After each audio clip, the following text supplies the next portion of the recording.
All right, y'all, good afternoon. Well, that was way too loud. Can we turn that down, please? Thank you. All right, so I am an interesting duck here in that I cross the boundary between athletes and coaches on a sometimes hourly basis, and I cross the boundary between sports psych and S&C, and I cross the boundary from coaches to athletes, and I cross the boundary between academic publishing world and applied, directly working with you guys. So what we're going to try to do today is try to get you some absolute take-homes straight away from this talk. You guys spend so much time banging on kids trying to get them to get their work done, yes? All right, so my job, honestly, is a lot of times trying to make your job easier. Now, a lot of what I end up doing is there's some capital investment, some learning, some teaching, some whatever, but then you get to spin forward. Because one of the things that happens a lot in coaching, when you give that little bit more effort, what happens to your athlete's effort?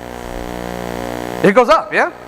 And then when you get that back from them, what do you do next? You're happy and you're jazzed, so you give that little bit more, right? Now we're into that positive cycle. Now we're able to spin that forward, and at the end of the day, you're not quite as grumpy, right? So you go home and you're a better dad and you're a better spouse and all that sort of stuff too, yeah? That's what we want to look at here today. So how do we create coachable athletes? And folks, you do create coachable athletes. Just like folks are created uncoachable and they're a pain in the ass, you can also create coachable athletes. It takes some work, it takes some knowledge, it takes some effort, but my challenge to you is that you're already putting forth that effort now, dealing with them and banging on them, trying to get them more. So instead of 3 hours a week spent banging on them and the stress that is, I'm going to try to give you some tools today so that you can maybe spend an hour and a half of setting up processes and things in place, learning about it, that you can create them more coachable on the back end. Make sense? Cool. All right, here's our roadmap. We're going to talk self-determination theory for a minute. We're going to link that to some other components that I think you've heard of, and we're going to talk some S&C specific CAR. CAR, whenever you see this in the presentation today, comes from this slide. Competence, autonomy, and relatedness. Competence is the idea, it's essentially self-confidence. For this talk today, I'm not going to be picky on terms, so the idea of competence and self-confidence, that's what I want you to make the connection to there, okay? The ability to demonstrate something successfully. And it's not even that you actually were successful, it's that you had the opportunity to be successful. Does that make sense? You don't actually have to perform 100% successfully, but you have to have felt you had the opportunity to be successful. Clear? Cool. Autonomy is your control. You have to believe that you have a sense of impact on your life. So the exact opposite of a leaf in the wind. Leaf in the wind has no control, right? It just literally is blown around wherever. That's the exact opposite of having a sense of autonomy. Not having any control. We want to emphasize where we can have control as much as possible. And relatedness. We talk sometimes about team building, we talk sometimes about team cohesion, that's fine. Relatedness is simply a sense of connection to someone or something outside yourself. It could be a single dyad, so it could be one other person. It could be other athletes, it could be a coach. One of the things I'll tell coaches to do sometimes, and it's funny, I'll ask you a question. How many of your athletes know your favorite cookie? It has literally nothing to do with S&C. It has nothing to do with anything. But what does that do? It makes them more related. Yes, there's a connection there. Think of who in your life knows your favorite kind of cookie. It's a totally nonsense question. I get it. But it is a way to make that connection to the athletes straight away. Yes? And here's what happens is when you travel with your athletes and you're at some restaurant or something and they'll say, oh coach, they've got that macadamia cookie that you like. Is that part of coaching? Is that a cool thing when that stuff happens? Yeah, we're talking about a stinking cookie here, okay? So, CAR, that's what we're going to look at today. I was lazy typing and didn't want to type it out all the time. So, self-determination continuum. We've known intrinsic and extrinsic motivation for a long time, right? Everybody's clear on that? Cool. In 90s, OOs, aughts, somehow in there, we realized that we have all of this middle. It's not simply a dichotomy. Intrinsic, extrinsic. So I want to just a moment on these different pieces here. A, motivation, you don't have these folks in your program. And if you do, then they're not there very long. These are the folks that just simply, they're not coming. External regulation. This is scholarship. This is coach told me I have to. Okay? Next up, introjected regulation. This is guilt and fear. If you don't come, you're letting somebody down. Or something else. Yes? Not a very strong. Is fear a good long-term motivator? Just to be clear? No.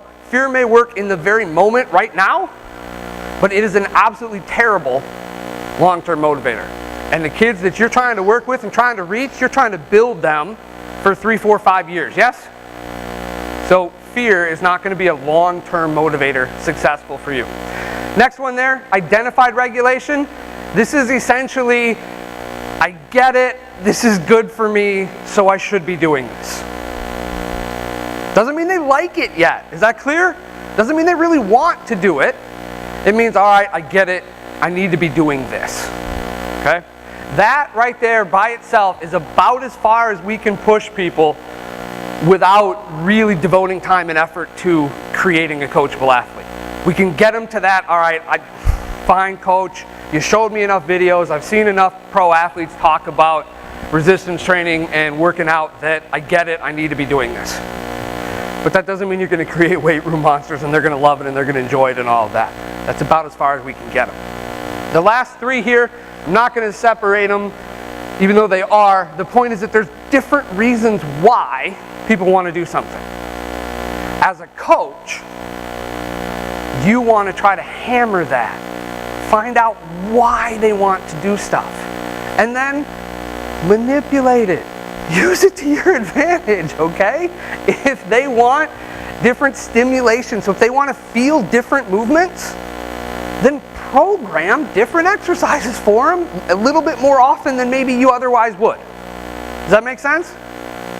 If they want to accomplish stuff, then man, chart everything and show them when they do good and give that feedback. If that's what they're into, that's fine. Again, that little bit of capital effort on your time that then pays back because they give you more effort, which you have no problem then, right? If your athlete is busting their tail, do you have a problem doing that little bit more work? No, you guys are S&C coaches. You guys have no problem with that little bit more work. That's basically your career job path. All right, social factors. Way too much text on this slide. Sorry about that, but I want to point this out because here's two huge pieces here. Competence, autonomy, relatedness. Mechanisms through which motivation is impacted. Why this is important. We talk motivation. Okay, fine. That's this thing. What are your levers that you can manipulate to get this thing of motivation better? It's those three pieces. Those are your three levers. Competence, autonomy, relatedness. Find a way to move those needles and you can make those coachable athletes. But those are the mechanisms you have at play.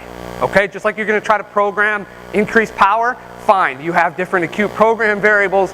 Those are your levers. Those are your levers of influence that you're working with, right?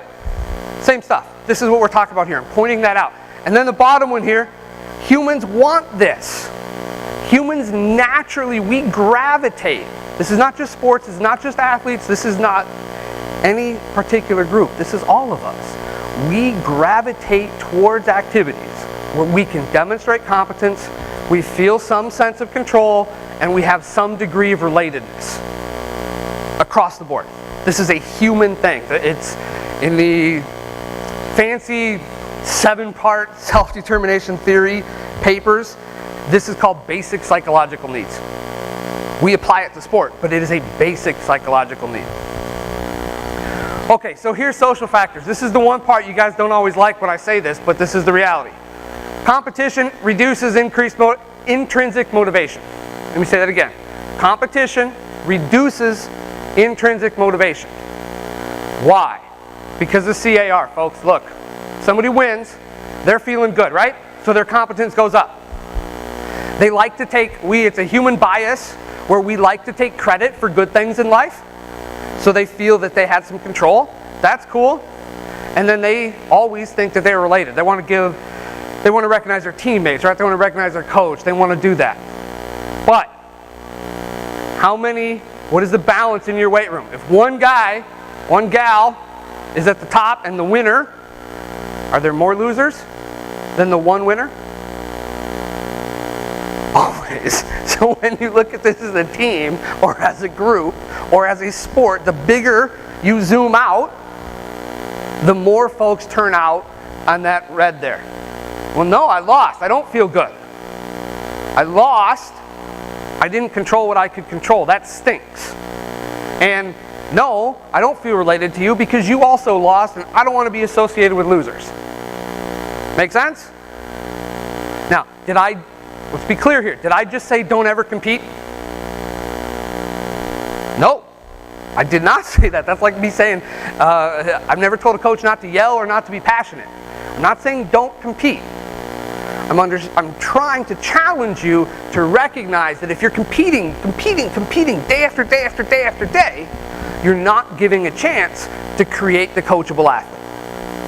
Does that make sense? So we want to make sure we're balanced on that part. We just have pictures here, right? Self-serving bias, do we know what that is? We forget about biases in coaching a lot because they're all human. We are all human. And we all have these. Self-serving bias is essentially we're going to give ourselves the benefit of the doubt. You know this and you experience this every day. You ask an athlete, hey, how was that workout today? The athlete that really didn't get it done, really didn't give you good effort, you say, how was your workout? Oh man, I killed it today, coach. And you're looking at them going, to hell if you did. You didn't give me squat today. Yes? They had self-serving bias. They gave themselves the benefit of the doubt. They factored in that they didn't sleep well, they didn't eat breakfast, and mommy yelled at them, and whatever. Yeah? All right. Here's a slide you guys all like. Anybody like participation trophies? Anybody like those? No, those are god-awful, right? Participation trophies. What that is in the research, that's called a non-contingent reward. All you have to do is show up. And you get the same prize as everybody else. That's terrible. It's terrible for motivation. So what we want then is contingent rewards. If you do X, you get this prize. I'm sorry, you fell one rep short of X, no prize. Full stop, period, no argument, no debate, no try to get better, none of it. Just for this reward, you didn't get it. Now, do you get another chance next time? And do you do it? Yeah, of course. That's coaching. But in that moment, what we want to try to do is find ways to give contingent rewards. And right away, don't get worried about what I mean by reward, because reward can be as simple as, atta boy, atta girl, done. That's a reward. That is a reward.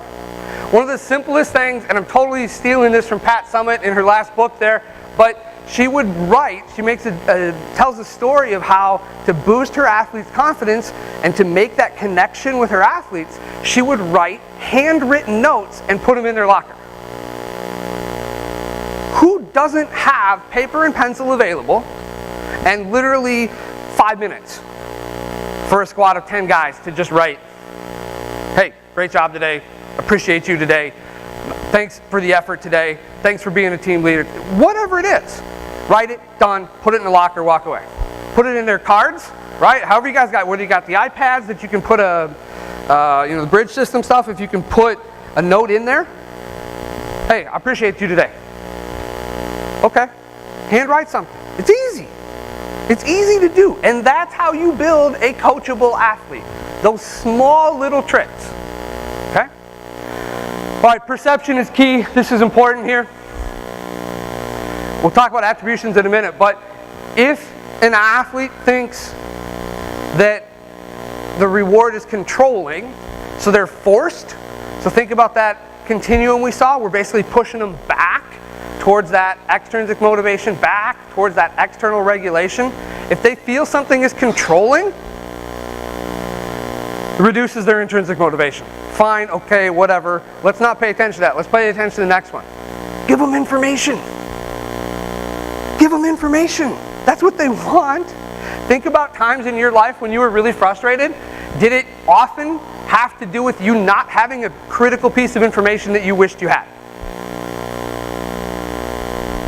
So, give them the information. If you're changing your program, tell them why. Take 90 seconds. I know you're limited in time. I get it. But can you take 90 seconds to say, hey, look, we're changing the workout this week because of blank, blank, blank. Can you share that with your athletes? Can you share, we had a problem with this lift or this exercise or this movement, so we're going to swap that one for this one over here. Come on, I'm asking you to do like 15 seconds of work here. I know you all have that time. And I know you all have the information, it's just, are you sharing it with them? Yeah? Okay. Alright, so we're going to link some of these components here. Things you've probably heard before. And notice, I got old school Justice League here, guys. Come on. Competence and self-confidence, autonomy, attributions, relatedness, cohesion. This is where we're looking here. Self-confidence. That slide, unfortunately, and all these things are, I did turn into PowerPoint to CSCCa, so you can get it on the website. What I want to point out here, self-confidence. This is how we build it. Folks, there are literally only 4 categories of how to build self-confidence. It's this simple. There's only 4 options. They're here, on this slide, on this side, and they are also in order of magnitude there, of what is most powerful, top to bottom. So, the first box up there is a mastery experience. We've heard this before, growth mindset, mastery, all of this stuff. Mastery experience means you accomplished something you intended to do. It's that simple. We can get more fancy, but at the heart of it, that's what we're talking about. So this could be cleaning your room, this could be replying to an email to grandma, this could be calling mom, this can be executing a clean at a lift or at a weight you've never done before. That's a mastery experience.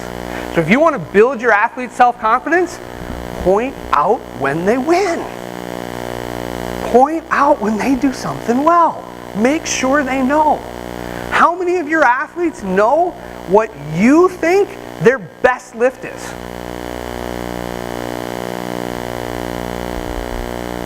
You know it. They don't. So I'm challenging you to make that known. Again, it's information that you already have.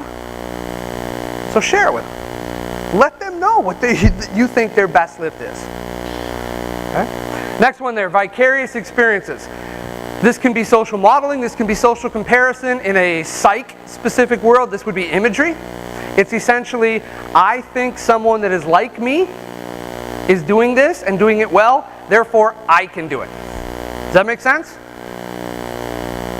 Let's give another example there. Because sometimes folks confuse this. The problem is they pick models, they pick demonstrators that the person needing the demonstration doesn't see as a peer.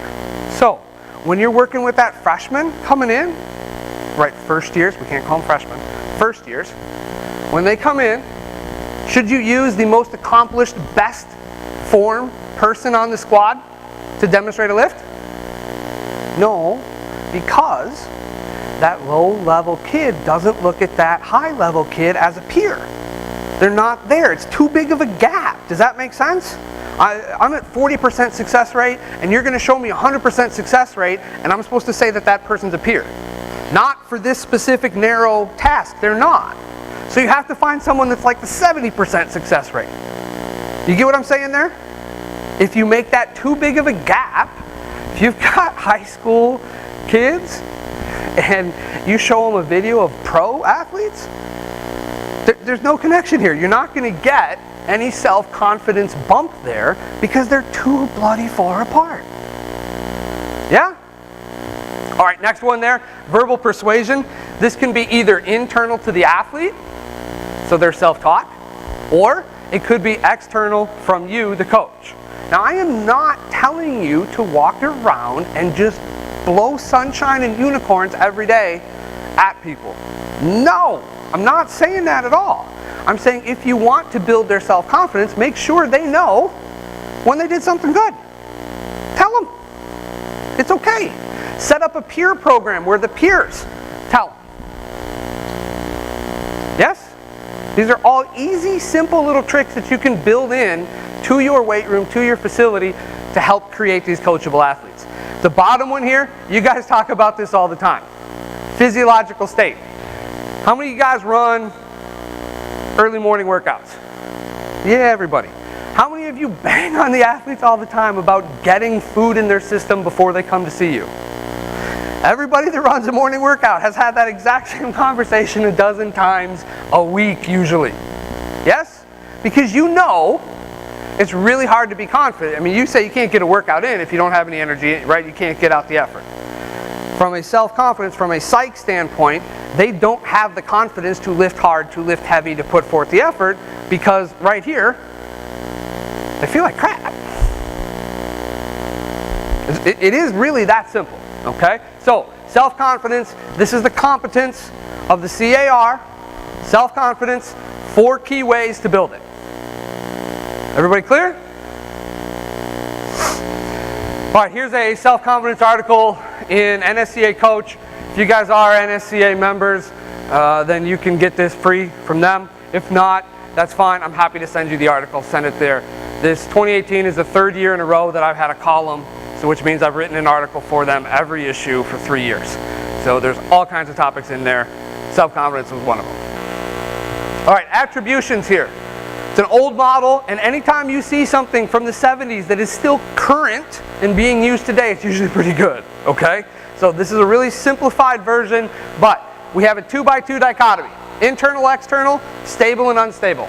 What we're working at here with attributions is the autonomy prong of that CAR. All right? We want things, when something goes wrong, which box do you think we want folks at here? First off, internal, external. If something goes wrong, do we want to teach our athletes that they had control over that or not? Yes, we want to teach them they had control. Any of you talk about accountability and responsibility with your athletes? Which is, got to be internal. Because there's no accountability for things that just randomly happen in life. You can't be held accountable for that, right? We agree there? If it's just dumb luck. Anybody blame their athletes because the weather stunk for that game? Oy. No, of course not, right? So we want to push people and teach them they have control over something. And maybe it's their prep work. And maybe it's their nutrition before they come in to see you. And maybe it's their sleep patterns, that they get enough sleep so that they can recover and train the next day. Those are all the different circles we can go through to find things and push athletes towards this idea of accepting some internal control. Clear? Stable, unstable. This is essentially, given the same set of circumstances in the future, do you expect the same result or could it change? Obviously there we want things that are unstable. We don't want people to get a sense that whatever they do is not going to change the future. That's a lousy feeling, yes? That's just a human experience. That's a lousy feeling. Whatever I'm going to do is not going to change the impact. There's no impact. How much effort do you put forward then? Coach, I can't do that lift. I'm never going to get good at that lift. How hard do they work for you? No. They don't think they're going to get any better, so they're not going to work hard for you. That's not the athlete you want. That's not a coachable athlete. That's the kid you got to bang on and work on. So our attribution's important. Sure. What we want to look for here is at the bottom. First part is that they're cyclical. So this is the positive spinning that I talked about. You get this flywheel concept going. You push that wheel, start rolling downhill, and we get better. Down here though, future motivation determined by consistent success. Consistent success should sound a lot like mastery experiences that I talked about 3 minutes ago. Okay, you're demonstrating that you've accomplished something. And then taking credit, this is the attributions. This is the I had some control. This is the I have an impact on my life. Good? Wonderful. There's another shout for an NSCA coach article I did on specific attributions, okay? So again, this is published out there. Cohesion. We talk about cohesion. How many of you know that there are 4 components to cohesion though? This is, again, this is, shoot, I'm dated there, but this first time this component came out was in the 80s there. This is an updated chapter, 2008, but originally this model is from, I want to say 85 or 88. So again, it's stuck around because it works. What we have is we have an individual and we have a group level, and they can be attracted. Cohesion can come from the task. I really like working out. I really like feeling, getting better, feeling stronger doing that. Yes? All of you know that because you're S&C coaches. If you didn't have that feeling, that attraction to the weight room, that attraction to lifting, the task, you would not be sitting here today, which I know that would be a lot better for you, but that was a shot at me. Come on. Individual attractions to the task. You like what you're doing. Or you can be individually attracted to the group. You like the people you're with. Yes? Do you see that in your athletes? They give you lousy effort, but they're still going to be part of the team. So that's what they're at. Yes? We even find that, honestly, folks, we find that with research we did before the Beijing Olympics with Team USA folks. I was part of this project, and we found there's a whole group of athletes. They are literally only motivated by being on the team. They want the Team USA gear. They want to travel the world. They want to do those things. They don't care if they are the bottom roster at all. They have no motivation to try to get better and move up the chain. They are getting what they want. They are part of this crew. Sometimes that's hard to wrap our head around, that there are people out there like that, but it is true. And then we have the group level, same exact things. Well, this is just a group. We're good. We're happy. This is our friends. This is our crew. This is part of it, right? You guys suffer from these same things. You come to these conferences. Don't you look forward to seeing the same people that you used to GA with or intern with or whatever? Your crew? Sometimes this is the only place you get to see them, right? Yeah. So you're attracted to this conference in some ways because of the group that you're coming to see. Does that make sense? It's the exact same thing for your athletes. As I said in the beginning, what we're talking about here today, basic human psychological pieces. We apply them to sport, but they also apply to you guys as coaches too. Okay? Team correlates. This first bullet is important, and I think you all agree. Teams that are more cohesive end up with better performance. Yes? Okay, now process that a little bit. In the lens that I'm talking about today, team cohesion is connected to relatedness. Relatedness leads to that intrinsic motivation. If your athletes are more intrinsically motivated, they're giving you more effort. We already established that, right? And you as a coach, when your athletes give you more effort, you're giving them back more effort. We already established that. There's your lever of influence. There's your lever that you get to push of how to build a coachable athlete, which feeds back into the system to help you out as a coach. More important for female teams, not being sexist or anything else. This is what the research says. It is more important. There is not a difference, though, however, between co-acting and independent teams. So I don't want to hear your tennis players, your golf players, your swimmers don't need to feel relatedness. I don't want to hear that. Yeah, okay, it's an independent team, but guess what? They're still traveling together, spending substantial amount of time together. They need that connection. Okay? They need that connection. So there is a difference, men to women's sports, not a difference type of sport. Group norms.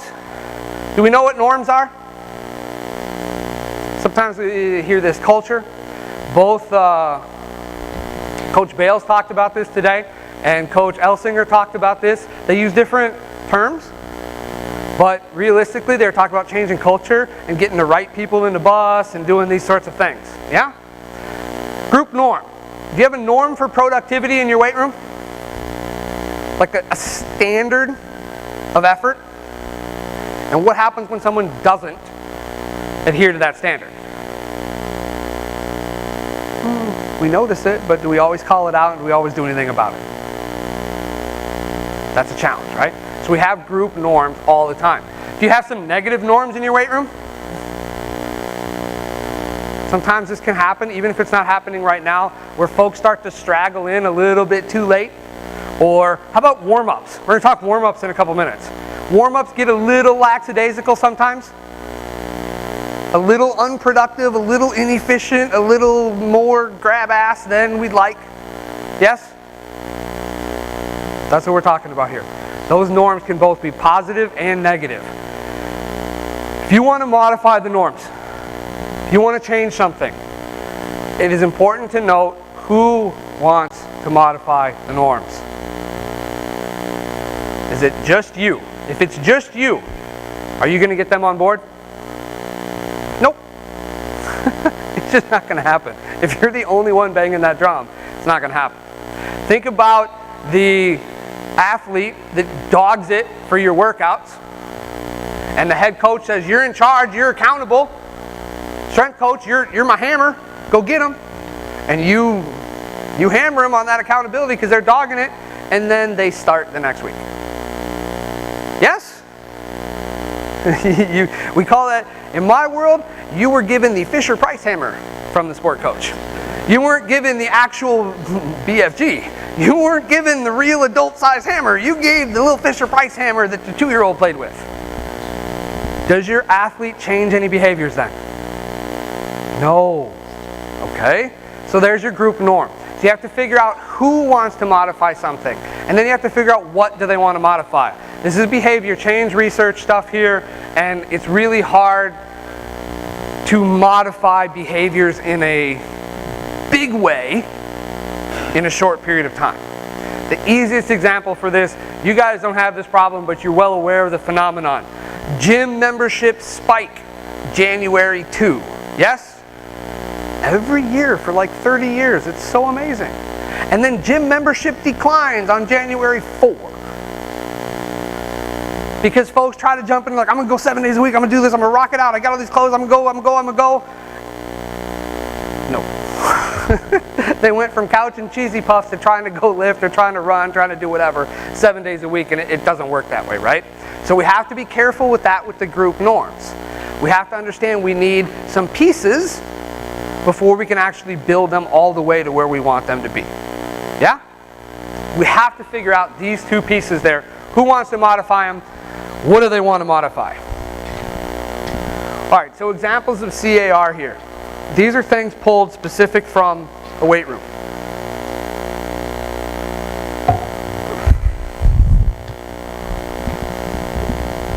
I'm going to kick that over, by the way. Record boards. I hate these things. Why do we hate these things in the lens that I'm talking about today? What do you think? How many of your athletes have a legitimate chance to get their name on that board?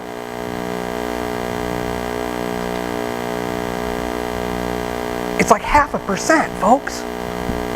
It's like 0.5%. So that means for 99.5% of the athletes walking in your door, they see this. This is a giant FU to them. You're showing them a goal, showing them a competence area that they will not be able to succeed in. So if we look up arrows and down arrows, I do this to try to simplify things. CAR, you get 99.5% of your athletes walking in the door with a down arrow for C. Is that good coaching, right? I mean, look at this. Is that good coaching? No. Yikes. Holy smokes. How about the relatedness part of that? Do they feel related? Do they feel connected to those athletes? No, they did something that they physically can't do. So look at the self-confidence part right there, that modeling, that pair. Is that a peer? No, I can't do that. There's no way I'm going to do that. So you still want records? Okay, fine. Who is that for, though? Is that for you? Is it for the athletes that have already come and gone? Is it current athletes? Who is it for? Why do you want this? What benefit are you getting out of it? Okay, so be really careful with this idea of weight room records. Sometimes folks will put together like a for lack of a better term here, sort of a lifting club. You reach X number of marks, X number of volume, X number of whatever, and then you're in this club. Usually it's tied to a mascot or something, right? It's better. That's better. Okay? That's a contingent reward, and more people can reach that standard than just the one. So it's better. You can put the pictures in the facility to make that relationship and make that more related to spike that. Make sense? So that's better. You really want records because you guys want them? Okay, but find a better way to do it. You want to put this record board in your office because you dig it? Cool, do it. But hanging it out there is a giant bad news for the vast majority of athletes walking in your facility. Okay? All right, warm up. I mentioned this. I was with Coach Radcliffe there 2 weeks ago, and he talks about rehearsals. Right? The warm up is the rehearsal for what's about to happen. Cool. Warm up, when I go, I'm very fortunate. I get to do site visits. I get to come see you guys at your shop.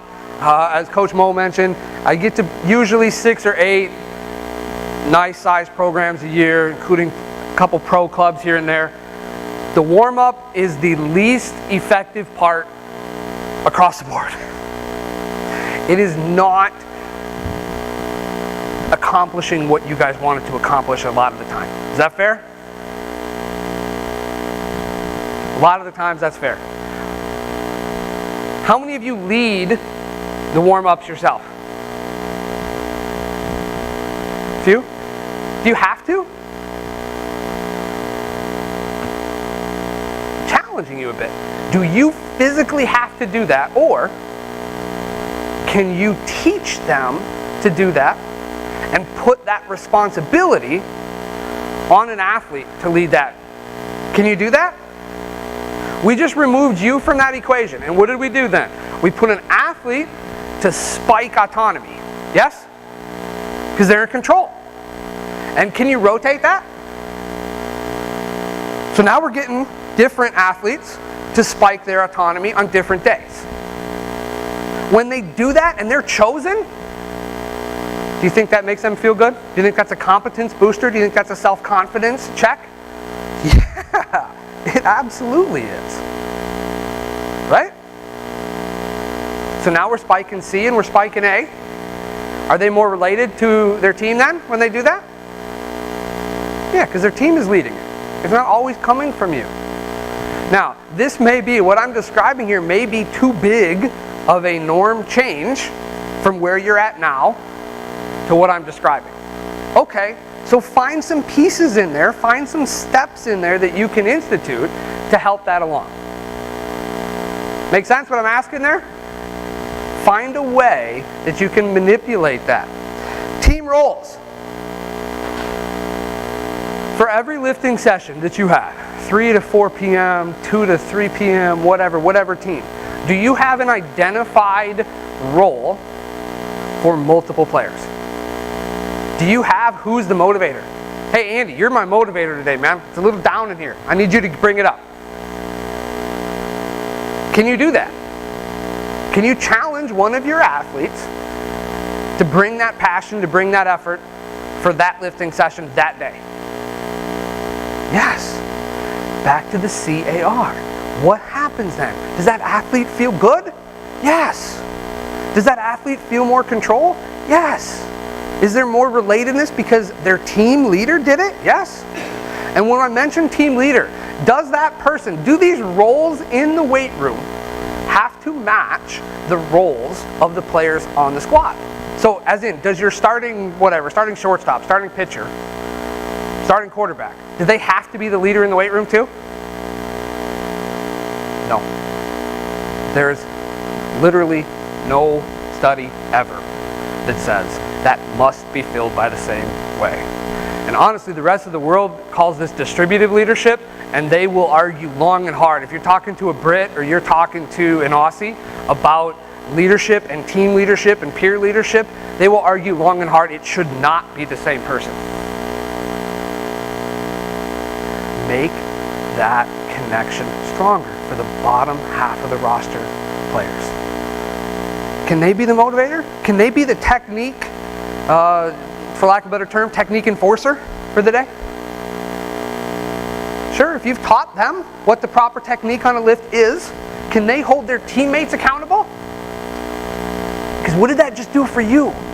As a coach, go back to you.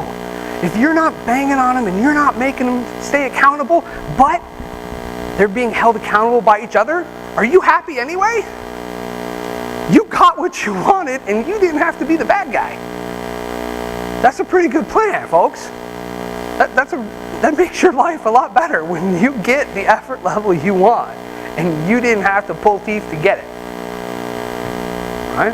So we think about those different ways there. Team roles, what can we do to help that along? All right, close. This is always funny to me because I've gotten myself in trouble a few times. Coming to do site visits, I can never remember what school was sponsored by who, so I'll be thinking I'm wearing a perfectly fine Nike polo, and I'll show up at an Adidas school or a UA school, and holy smokes, am I in trouble on that one, right? So, you guys in clothing, who chooses what your athletes work out in? Do they choose? Do you choose? Does it all match? Sometimes yes, sometimes no. Okay? Is this an opportunity then that you can give to the athletes? How many of you really want to be involved in what your athletes wear to work out? Like, did they pick gray tops and black shorts today, or did they pick the vice versa, the opposite? Do you honestly really care? Typically, no. You want them to look decent when they're in there, right? And folks have rules about shirts this way or socks are that way or whatever. Fine, that's your spot. But when you mandate all of those rules, you are being really controlling, yes? And when you go that controlling route, you're pushing folks back down that motivation scale. You're pushing them away from coachable athletes, away from intrinsic motivation. So find a way to give them the power, give them the choice. You don't really care what they work out in. It doesn't really matter for most of you, okay? Find a way. All right, other specific programming examples. Are there some exercises that could be done either barbell or dumbbell? Do you ever let them choose? I'm not arguing for chaos here, right? I'm not arguing for anarchy. I'm not arguing for them getting to do all their programming. That's not what I'm saying. But for a single exercise, for this lift or this session or this whatever, can you give them the opportunity, hey, you can do this dumbbell today or barbell? Sure. And when you do that, you just found a way to give them autonomy. That allows them to feel that they have more control, they're happier, they're given more effort, which means they're experiencing that competence, which means they think you did a good job letting them. Because remember, relatedness doesn't have to be peer-to-peer. It can be player to coach, student athlete to S&C coach. So we can play those levers all the time. Be smart, don't practice bad technique. Who enforces technique in your weight room? Do you have peers to do it? Do you have the athletes themselves do it? If not, why not? Because you've already taught them what they're looking for, right? They may not be able to demonstrate it successfully themselves in the lift, but they should know what they're looking for, right? So can you put technique checklists, hang them on the rack, hang them on a bench, put them on a wall, whatever you got to do? Can you build it into the other side of their iPad profile card or on the back side of their written profile card? Can you build in a technique checklist that their partner or somebody else, the team role of technique checker today, is filled by Johnny and Johnny's responsible for that? Did you just teach accountability, teach responsibility, teach all these things that you're trying to do anyway? Yeah. You're already teaching them how to do this lift. Hold them accountable. Hold them accountable to know that knowledge.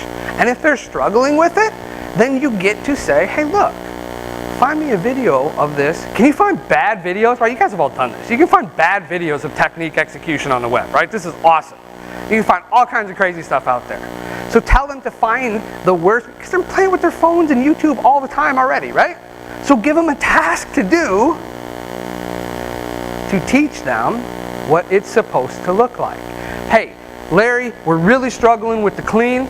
I want you to find me 3 lousy videos of a clean and bring them back to me, and I'm going to show them on the board next time we're in here. Can you do that? Yes. Will the kids do it willingly? Yes, because they want that connection, they want that relatedness, and when they do it, they're going to feel good about it. Okay? Make sense? This last one here, again, anybody remember this Mario game, right? Where you could be the little flying guy and all these things. So I put this in here to emphasize to you how quickly things can change, right? In this game, it was just one little pop-up sort of thing, and then suddenly Mario could fly. And then you ate the little flower, and suddenly now you're throwing fireballs. Why is that in here? Look, trying to show you can have an impact, control on your side. You have a choice, which is your autonomy. And when you make an impact in a kid's life, does that make you feel good? There's your competence. And when you make that impact and you feel more competent, do you feel more strongly related to that athlete? Yes. Other athletes? Yes. Clear? All right, so we're getting a little deep here. I get that, but guys, this is what we're looking at. We want coachable athletes because it saves you time. You get those coachable athletes by manipulating competence, autonomy, relatedness. Those are your 3 levers. You can build competence with the 4 levels there. Mastery experience, vicarious experience, verbal persuasion, and physiological affective state. Attributions is autonomy. Attributions are trainable. They are 100% trainable. We learn to blame referees. We learn to blame judges because coach somewhere along the line said, man, I don't like that judge. Or that umpire, man, he's never very good. So we learned this as kids. We were taught how to do things poorly, which means we can teach folks how to do it right. Okay? And then relatedness, having that connection to someone, a bigger group, could be an individual, could be your lifting session, could be the whole squad. Okay? All right, with that, those are the end of the S&C examples. It's my information up there. What questions do you have? 3 components.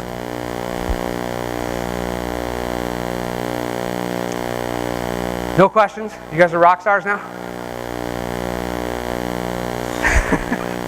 Yes, sir.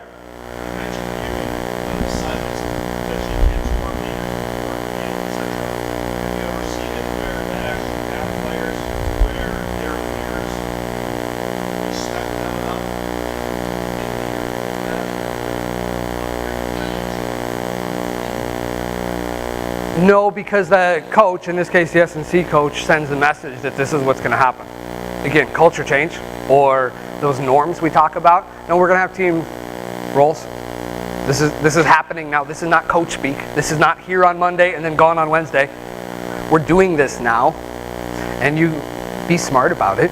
Pick a strong one to start, right? Don't pick the weakest chain in the link to start the process. Pick the right person to start. But no, once it becomes part of it, because they all want that relatedness anyway. They're on the squad. And now maybe if it's a walk-on situation, they shouldn't really be there or some problem. But no, to answer your question, I've never seen it backfire into a mockery type situation. And for most squads, there's an awful lot of mockery going on anyway. Anybody else?